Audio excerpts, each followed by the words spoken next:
तो आज बात पाकिस्तान की। पाकिस्तान के खैबर पख्तूनवा में बन्नू जिले के माली खेल में आत्मघाती बम विस्फोट और गोलीबारी में पाकिस्तानी सेना के 17 सैनिक मारे गए। इस हमले की जिम्मेदारी टीटीपी के सहयोगी हाफिज गुल बहादुर ग्रुप यानी कि एचजीबी ने ली है। एचजीबी ने पाकिस्तानी सैनिकों के सिर भी काट दिए। इसका वीडियो भी जारी किया गया है। यह पहला मामला नहीं है जब बीएलए ने पाकिस्तानी सेना पर हमला किया। क्वेटा स्टेशन हो या कराची एयरपोर्ट पर हमला, इन सभी हमलों में बीएलए ने दिखा दिया कि वो जब चाहे जहां चाहे हमला कर सकते हैं। चीनी नागरिकों पर लगातार हमलों के बाद माना जा रहा है कि चीन अब अपनी सेना भी पाकिस्तान में भेजने की तैयारी कर रहा है। ऐसे में सवाल यह है कि क्या पाकिस्तान अपने ही पाले आतंक के सांप को काबू करने में नाकाम है? तो खैबर पख्तूनवा में यह आत्मघाती हमला हुआ। पाकिस्तानी सेना के 17 सैनिक मारे गए और यह कोई पहली बार नहीं है। इससे पहले भी पाकिस्तान में अलग अलग आतंकी संगठनों की तरफ से अलग अलग हमले किए गए, जिसमें कई आम नागरिकों की मौत हुई, कई सैनिक काल के गाल में समा गए। तो आज इसी मुद्दे पर करेंगे चर्चा और जानेंगे कि पाकिस्तान के हालात बद से बदतर आखिर क्यों होते जा रहे हैं। क्या वजह है कि पाकिस्तान अब खुद के पाले हुए आतंक के डर के साए में जीने को मजबूर है। तो कुछ खास मेहमान हमारे साथ जुड़ गए। Retired group captain V N Jha साहब रक्षा विशेषज्ञ हैं, वो हमारे साथ चर्चा में साथ निभाएंगे। साथ ही साथ रिटायर्ड मेजर मोहम्मद अली शाह, ये भी रक्षा विशेषज्ञ हैं, वो भी हमारे साथ इस चर्चा में साथ निभा रहे हैं। शुरुआत करेंगे अली शाह जी के साथ। शाह साहब, पाकिस्तान के हालात बद से बदतर, तस्वीरें हम देख रहे हैं। किस तरीके से आतंकी संगठनों ने अब पाकिस्तान को ही अपना निशाना बनाना शुरू कर दिया है। जिस आतंक को पाल पोस कर पाकिस्तान ने इतना बड़ा किया, अब वो अपने ही घर में घात लगाता हुआ दिखाई पड़ रहा है। क्या कहेंगे?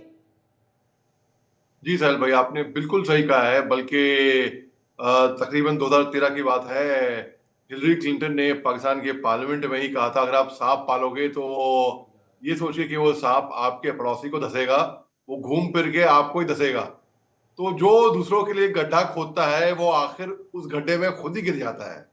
पाकिस्तान ने हमेशा उग्रवाद, आतंकवाद, दहशतगर्दी को बढ़ावा दिया और ये समझ के कि भाई हम आपको इसे इस सांप को धसाएंगे। वही सांप आज इतना घातक खतरनाक बन गया है कि वो घूम फिर के इन पे ही भारी पड़ रहा है, इनको ही धस रहा है।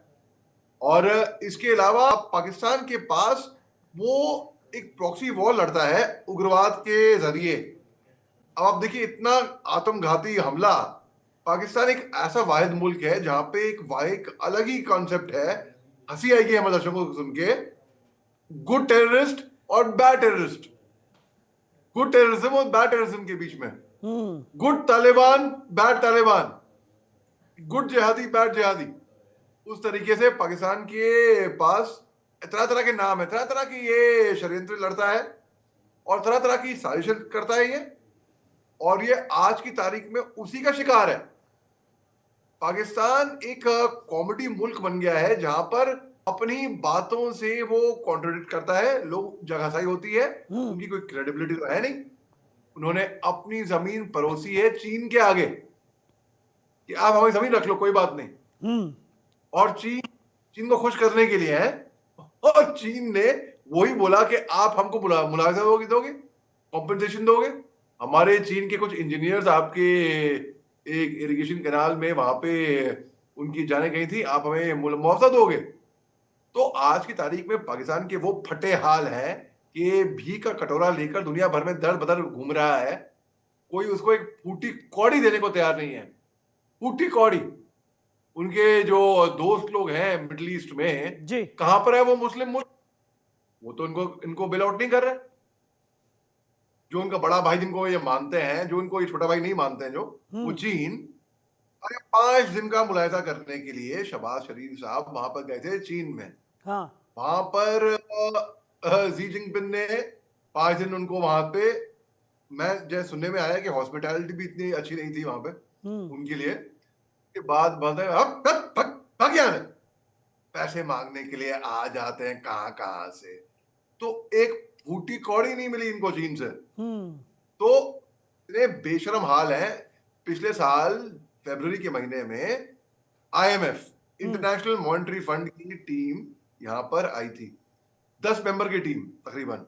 ये 10 दिन भी रहे वहां पे, लेकिन उसके बावजूद भी कोई एक नतीजे पे नहीं आ पाए। ठीक। उनको जाना पड़ा वापस उनको।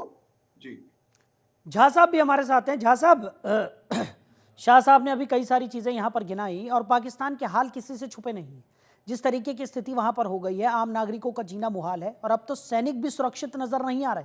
जिस तरीके से इससे पहले भी कई बार हमले हो चुके हैं, टीटीपी के सहयोगी हाफिज गुल बहादुर ग्रुप यानी कि एचजीबी ने इस बड़े घातक हमले की जिम्मेदारी यहाँ पर ली है। 17 सैनिकों की मौत और सबसे शर्मनाक जो तस्वीरें हम लगातार देख रहे हैं कि वहाँ पर गधों पर सैनिकों के शवों को लाद कर ले जाया जा रहा है। सैनिकों को सम्मान नहीं दे पा रहा है पाकिस्तान, तो आम नागरिकों की तो छोड़ ही दीजिए, क्या बेकदरी हो रही होगी। क्या कहेंगे सर? बिल्कुल ठीक कहा आपने। देखिए, ये कोई नई बात नहीं है पाकिस्तान में। पाकिस्तान में सैनिकों की जो हाल है, खास करके मरे सैनिकों की, वो तो हमने अपने कारगिल में देखा हुआ है। अपने सैनिकों के शव को उन्होंने लेने से बिल्कुल साफ-साफ मना कर दिया था। जी। फिर हमारे ही लोग थे जिन्होंने उन सैनिकों को कम से कम इतनी तो शहादत की, उनकी जो फल होता है वो दिया कि गज भर ज़मीन पे उनको दफनाया। तो पाकिस्तान की ये हमेशा से नीयत रही है, उसमें कोई नई चीज़ नहीं है। मेजर शाह ठीक कह रहे थे कि यहाँ पे दहशतगर्दी जो है वो उनका स्टेट पॉलिसी है। देखिए, हम लोग जानते हैं कि हमारे पास में आर्म फोर्सेस हैं, उसके 3 विंग्स हैं, army, navy, air force. Pakistan में 4 विंग हैं, आर्मी, नेवी, एयर फोर्स और ये जिहादी तंत्र, जिसका कि आईएसआई का जो चीफ है वो उसको कोऑर्डिनेट, मॉनिटर करता है, फंड करता है और इस तरह से वहाँ पे सारी गतिविधियाँ चलती रहती हैं। तो आज के दिन में पाकिस्तान में लगभग 43 मेरे ख्याल से जिहादी ऑर्गेनाइजेशंस हैं जो कि पाकिस्तान की सरजमीन पे बनाए गए हैं, फाउंडेड हैं वहाँ पे। तो जब आप इतने जिहादियों को पालोगे तो फिर तो जैसे शाह ने अभी कहा था, अली ने कहा था अभी कि जब अपने आप बैकयार्ड में सांप को दूध पिलाओगे तो वो तो कभी न कभी आपको डसेगा ही और वही करता आ रहा है। ये कोई नई बात नहीं है। ये तहरीके तालिबान पाकिस्तान, उसका जो अभी गतिविधि है, ये 17 लोग जो मारे गए हैं वहाँ के सैनिक, इसकी तो गतिविधियाँ पहले भी चलती रही है। टीटीपी ने पहले भी कई बार पुलिस पे, सिक्योरिटी फोर्सेस पे और यहाँ तक कि आर्म फोर्सेस के ऊपर में उन्होंने हमले किए हुए हैं। और ये सिर्फ तहरीके तालिबान पाकिस्तान नहीं है, तहरीक के वहाँ पे बहुत सारे विंग्स हैं, जैसे तहरीके मिलत, तहरीके लबैक और कुछ जो तहरीक के वहाँ पे ऑर्गेनाइजेशंस हैं, ये वहाँ पे सैनिकों के खिलाफ हैं। ये तो मैं अभी तहरीक की बात कर रहा हूँ जो कि मोस्टली जो ये नॉर्थ वेस्ट पाकिस्तान है, वहाँ पे ज़्यादा एक्टिव हैं, अफ़गानिस्तान के बॉर्डर से लगे हुए। और इसके अलावे भी हमने सुना हुआ पिछले बार कि जहाँ पे जो वहाँ की बाकी जो अटैक होते हैं, बाकी जो ग्रुप हैं, चाहे वो दूसरे भाग के हो पाकिस्तान के या कहीं और के हो, तो ये अटैक वहाँ पे होते रहते हैं।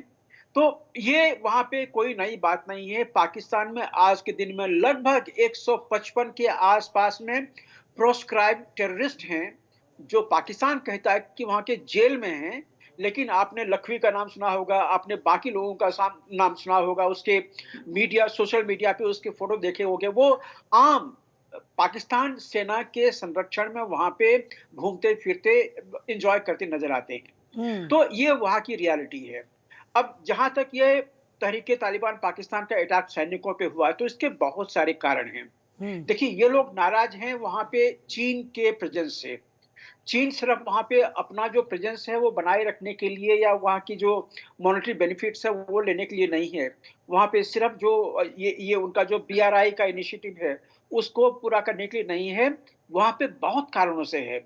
यहाँ तक कि पाकिस्तानी जो एडमिनिस्ट्रेशन है उसकी गतिविधियों पे नजर रखने के लिए भी आज के दिन में चीन की जो एडमिनिस्ट्रेशन है, उनके लोग हैं, वहाँ पे मौजूद हैं। तो ये चीजें कभी भी फूटी आंखों नहीं भाया हुआ है वहाँ के जिहादियों को। अभी अटैक हुआ है, इससे पहले भी अटैक हुआ था और आपने सुना होगा पहले कि यूनिवर्सिटी में वहाँ पे खैर पख्तूनख्वा के 2 यूनिवर्सिटीज़ थे, वहाँ पे भी चीनियों पे अटैक हुआ है। तो बहुत सारे अटैक हुए हैं। चीन आज के दिन में पाकिस्तान से बहुत नाखुश है, ठीक है, वो अलग बात है। ठीक है। लेकिन जो टेररिस्ट का अटैक पाकिस्तानी सरजमीन पे, उनके सिक्योरिटी फोर्सेस पे, उनके अब आर्म फोर्सेस पे जो होता है, ये नई चीज नहीं है, ये होता रहा है और आने वाले दिनों में भी ये होता रहेगा, क्योंकि जिहादियों को कोई खुश नहीं रख सकता। ठीक। मेजर अली, जिस तरीके से हम लगातार चर्चा कर रहे हैं और जिस तरीके की तस्वीरें हम देख रहे हैं, उसने तो साफ तौर पर यह बयां कर दिया है कि पाकिस्तान के अपने हाल इतने बुरे हैं कि वो एक भिखारी की स्थिति में इस वक्त पहुंच गया है। और ऐसे में फिर भी पाकिस्तान अपनी नापाक हरकतों से बाज नहीं आता। भारत के खिलाफ जहर उगलना हो या अलग अलग मंचों पर भारत के खिलाफ, या पाकिस्तान जिस तरीके से लगातार जो पीओके है उसको लेकर अपनी बात रखता रहा है, उससे तो साफ जाहिर है कि कितना भी कोशिश कर ली जाए, कितनी बार भारत ने ये कोशिश की है कि बातचीत हो, सारा जो मसला है वो सुलझ जाए, लेकिन अब स्थिति ऐसी है कि पाकिस्तान पर किसी भी हाल में भरोसा नहीं किया जा सकता। ये साफ है, क्योंकि जिस स्थिति में इस वक्त पाकिस्तान है, उस स्थिति में भी भारत के खिलाफ अगर पाकिस्तान जहर उगल रहा है तो ये तो साफ तौर पर जाहिर है कि उसकी जो मंशा है वो कभी ठीक नहीं हो सकती। आपने बिल्कुल दुरुस्त फरमाया। देखिए, एक चीज है कि माफ कीजिएगा, मैं ये बोल रहा हूं कि कुत्ते की दुम ना कभी सीधी नहीं होती, वो टेढ़ी की टेढ़ी रहेगी। आप उसको आप गीला करके आप यूं सीधा कर दो, फिर भी वो वापस सर्किल में आ जाएगी। तो वापस वो सीधी हो ही सकती, क्योंकि पाकिस्तान और चीन दो वाहिद ऐसे मुल्क हैं जो नासुर हैं। हिंदुस्तान एक शांतिपूर्वक देश है, तो हिंदुस्तान की बनती है हर एक से। यहाँ पे आप देखिए, हिंदुस्तान के अच्छे टर्म्स हैं रूस से भी, यूक्रेन से भी, इजराइल से भी, ईरान से भी, लेबनान से भी। आप देख लीजिए, हिंदुस्तान के टर्म्स सबसे अच्छे हैं, लेकिन केवल चीन और पाकिस्तान से नहीं है अच्छे। यही वाहिद मुल्क हैं जिनके टर्म्स बाकी मुल्कों से भी अच्छे नहीं है। बाय द वे साहिल भाई, मैं आपको एनालॉजी देता हूं, बड़ी अच्छी एनालॉजी। देखिए, आपने कभी गौर किया है कि कभी आप बाहर गए हैं और कोई आप सड़क पे गिर गया कोई, तो 10 लोग दौड़ते हुए उसके हर तरफ, हर कोने में उसकी तरफ दौड़ते हुए आएंगे उसकी मदद करने के लिए। अरे भाई, गिर गए, क्या हो गया, चोट लगी तो नहीं? तो लोग मदद करते हैं। जब श्रीलंका पे नौबत आई थी तो पूरी दुनिया खड़ी हुई थी श्रीलंका के साथ। तुर्की में भूकंप आया था, पूरी दुनिया खड़ी हुई थी तुर्की के साथ। पाकिस्तान पे नौबत आई, क्यों कोई साथ में खड़ा हुआ नहीं है? या तो बाकी लोग बेवकूफ हैं, या तो वो बॉन्ड है पाकिस्तान, बाकी लोग बेवकूफ हैं, या तो क्या गड़बड़ क्या है? प्रॉब्लम मैं बताता हूं क्या है। पाकिस्तान आज भीखमरी और भिखारी की हालत में क्यों है? इसलिए है क्योंकि जो पैसा थोड़ा बहुत आता है, जो घड़ियां वड़ियां बेच के जो इनको मिला है, वो तोशाखाना केस में इमरान खान फंसे हैं, जो भी पैसा इनके पास आता है ना, वो पैसा बजाय खाना खिलाने के लिए या कुछ और अच्छा कंस्ट्रक्टिव में ये लोग लगा देते हैं, इन्वेस्ट कर देते हैं अपने फोर्थ विंग में, वो है मिलिटेंसी में, टेररिज्म में, उग्रवाद में, दहशतगर्दी में। ग्रुप कैप्टन झा साहब ने बिल्कुल सही फरमाया कि जैसे हर एक मुल्क में 3 लाइन ऑफ डिफेंस होते हैं, 3 होते हैं, आर्मी, नेवी, एयरफोर्स। पाकिस्तान में आर्मी, नेवी, एयरफोर्स और टेररिज्म। तो मेन फोकस इनका टेररिज्म पे होता है। पूरा डिफेंस बजट में मुझे ऐसा लगता है पूरा डिफेंस बजट शायद जाता होगा पाकिस्तान में उग्रवादियों को। इनके जुल्फिकर अली भुट्टो साहब थे इनके प्रेसिडेंट, उन्होंने कहा था कि पाकिस्तानी घास खा लेंगे लेकिन एटम बम जरूर बनाएंगे। हैं? आज की तारीख में इनके पास न्यूक्लियर पावर शक्ति जरूर है, पाकिस्तान खाने को लाले नहीं है। अरे आप बंदूक ले लेंगे, आपके पास गोली नहीं होगी, क्या डालोगे? पत्थर। आपने गाड़ी ले ली है, पेट्रोल के पैसे नहीं है, क्या डालोगे? पानी। तो पाकिस्तान के ये हाल है।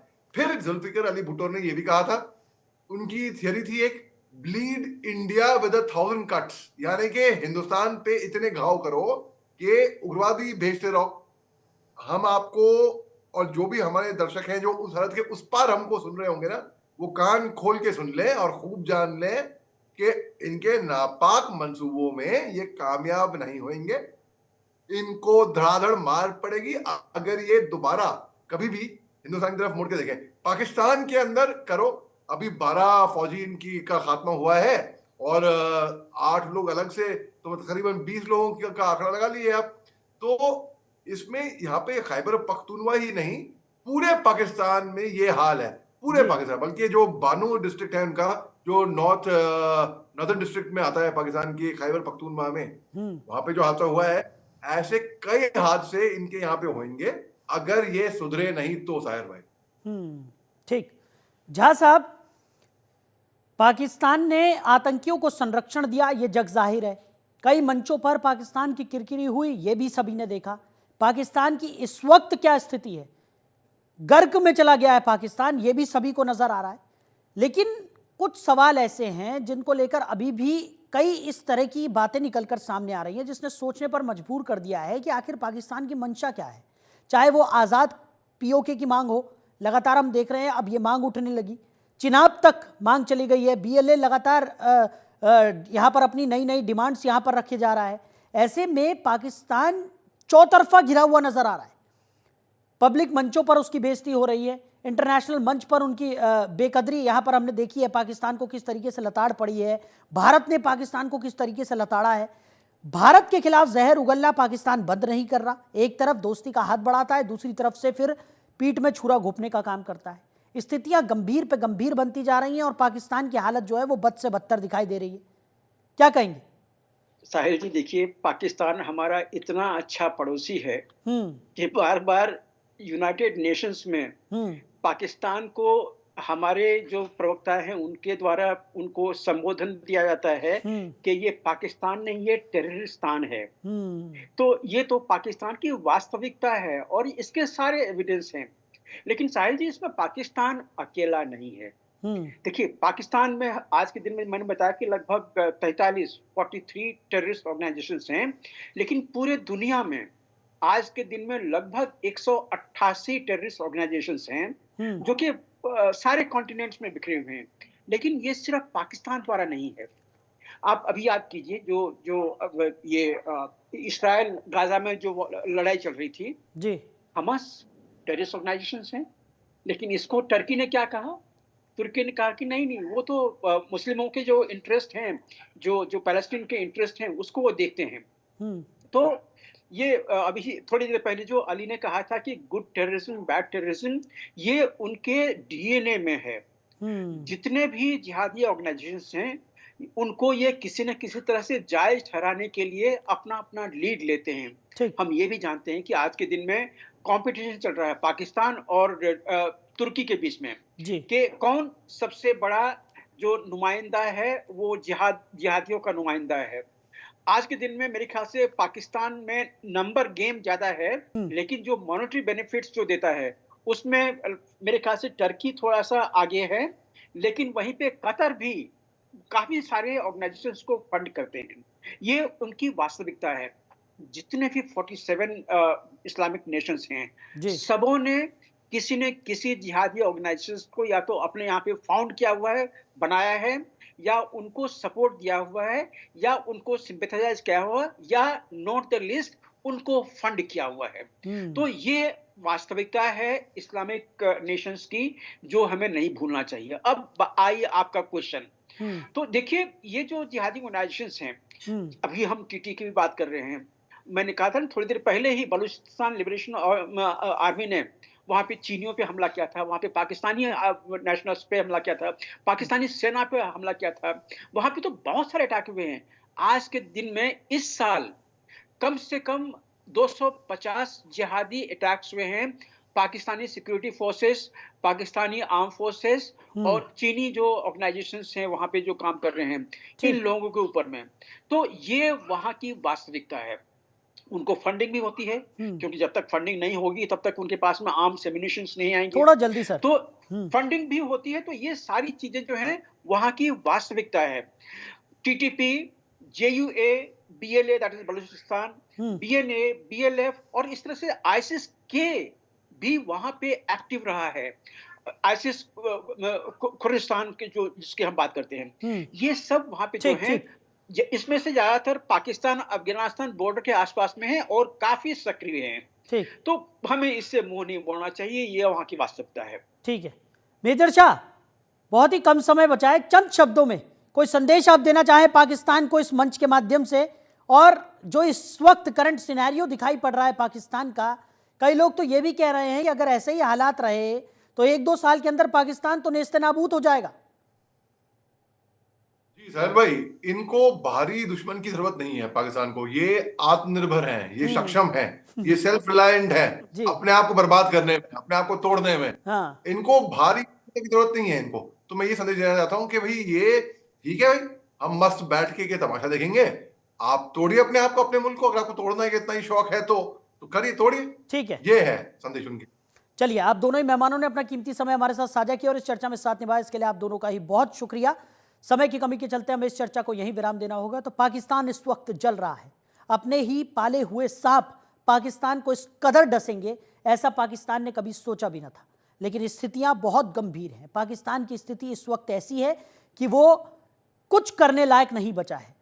हर तरफ से मदद मिलना तो दूर की बात है, धुतकारा जा रहा है पाकिस्तान को।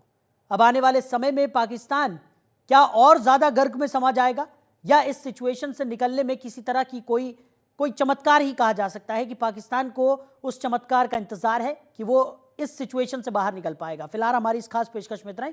बने रहिए और देखते रहिए जनतंत्र टीवी। नमस्कार।